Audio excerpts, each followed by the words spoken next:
Hi, I'd like to do an honest, unbiased review of these dryer balls. They come in a pack of 4.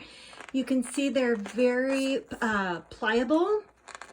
They've got the little like rubbery spikes on them, and they're hollow in the middle. So the reason I like these is because when I'm doing my laundry, you can see the clothes. These are freshly washed, and they're kind of all like bunched up, and so your dryer will work more efficiently, and the clothes will dry faster if you've got something that helps to tumble the clothes a little bit better. And that's what these dryer balls do, is they help the clothes tumble in the dryer and stay more loose instead of being wadded up like in a tight ball. It's especially helpful with towels because towels can really get wound up tightly on the spin cycle on the washer. So highly recommend these dryer balls for getting your clothes drier